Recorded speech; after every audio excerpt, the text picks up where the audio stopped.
In the middle of the road, Nathan wakes up and realizes he's been in a car accident. His vehicle has crashed on the edge of the road, yet Nathan doesn't have a single scratch on his body. At that moment, he's startled by Daniel, the driver of the bike Nathan crashed against. To Nathan's shock, Daniel doesn't look hurt either. Daniel wonders if Nathan remembers getting out of the car, and Nathan admits he doesn't. He blames it on the shock and the fact he hit his head on the dashboard. However, there's no wound, and he doesn't feel any pain. Then Daniel drops the big news. They're actually dead, and these are their ghosts. He theorizes he died first because he's been there for several minutes, and at first he was in denial, but there's no other explanation. Nathan refuses to believe it and goes to check his car, noticing that the driver's compartment is completely staved in. A further look reveals his body inside. Shocked, Nathan steps back and starts having an existential crisis, thinking about his friends and kids. Daniel mentions that he'll miss his wife and finds it weird that Nathan didn't mention the kid's mother. As Nathan continues to freak out, Daniel says this confirms that the afterlife exists and that he feels at peace, which makes Nathan freak out even more and starts denying everything again. Daniel won't allow it and brings the body out of the car to make him face reality. Since Nathan is uncomfortable, Daniel covers the body's face with a handkerchief. At that moment, a car comes down the road and stops next to the body. Nathan tries asking for help, but the driver can't see or hear him. After using his foot to check that the body is truly dead, the man empties Nathan's pockets, takes the money, and just drives away. Now Nathan finally accepts that he's a ghost and wonders if judgment comes next. He admits he killed his wife, but swears it was out of mercy. Before he can say more,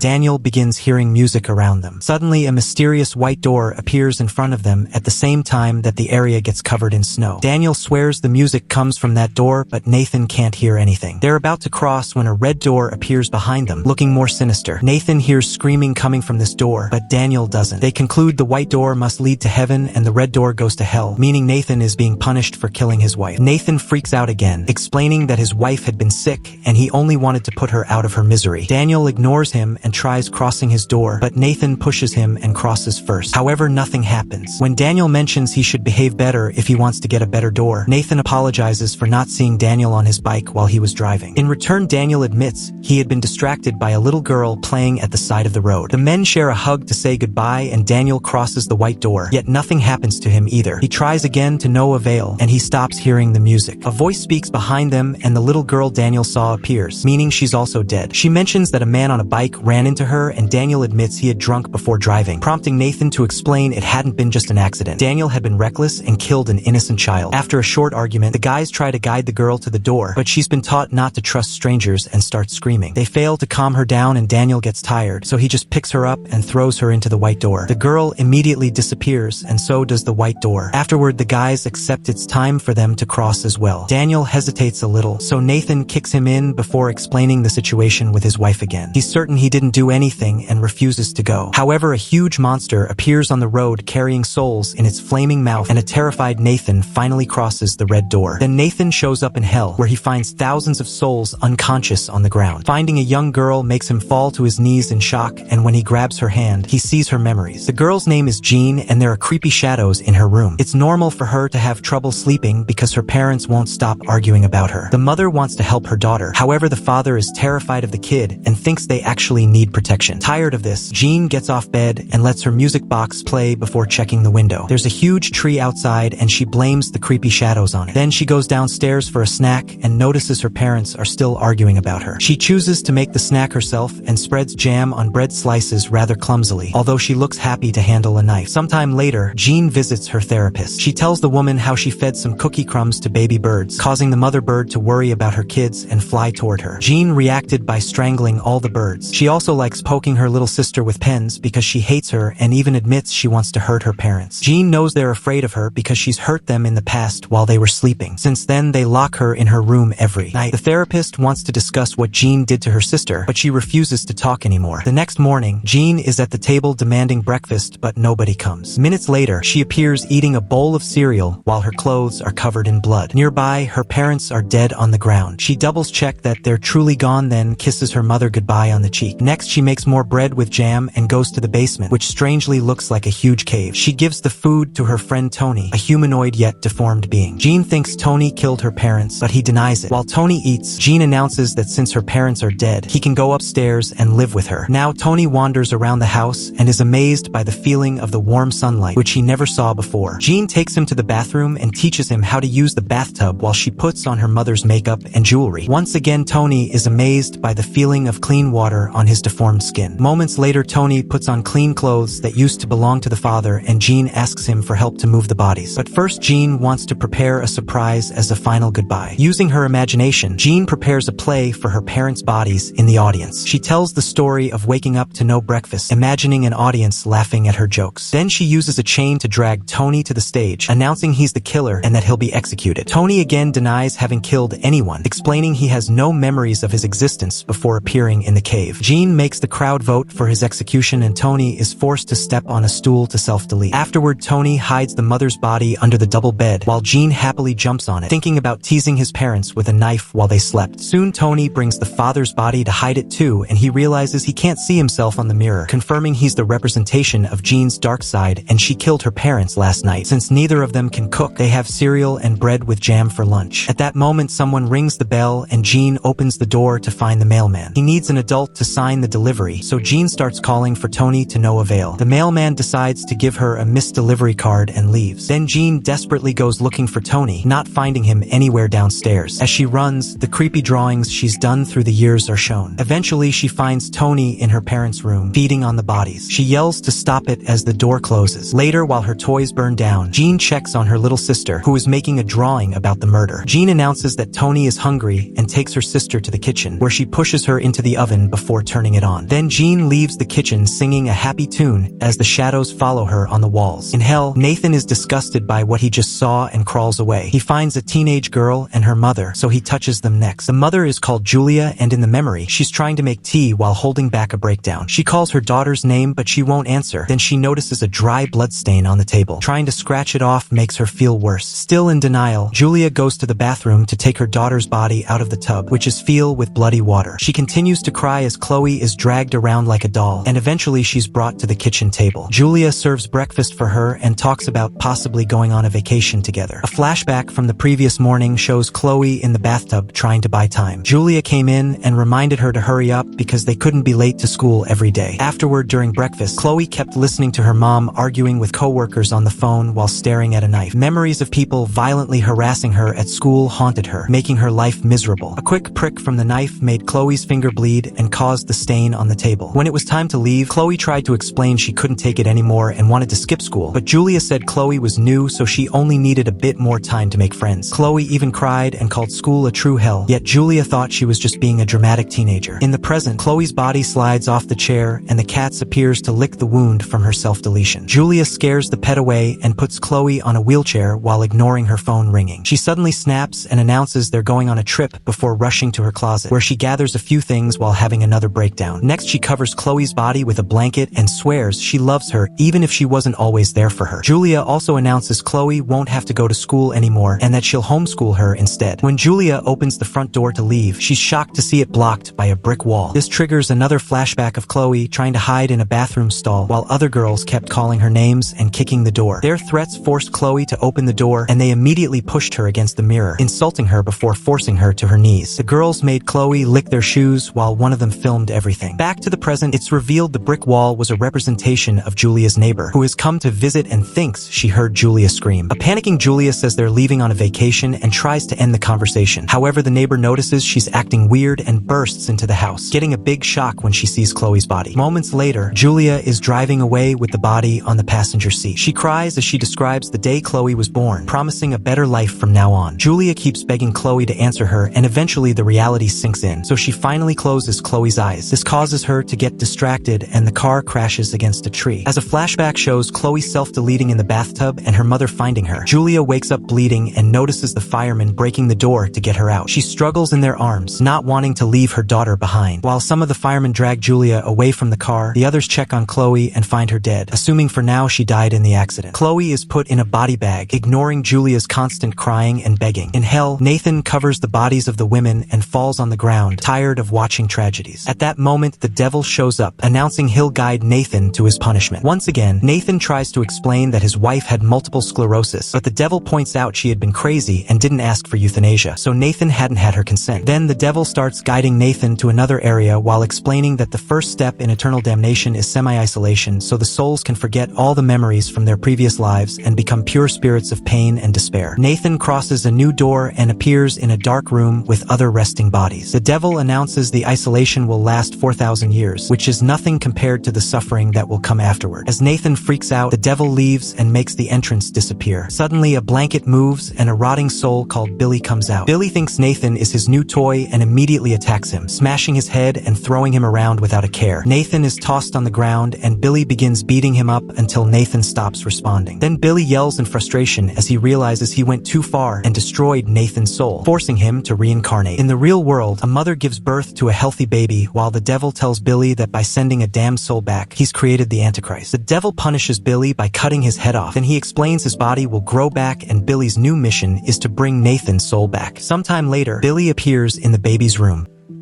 Make sure you subscribe for more movie explanation.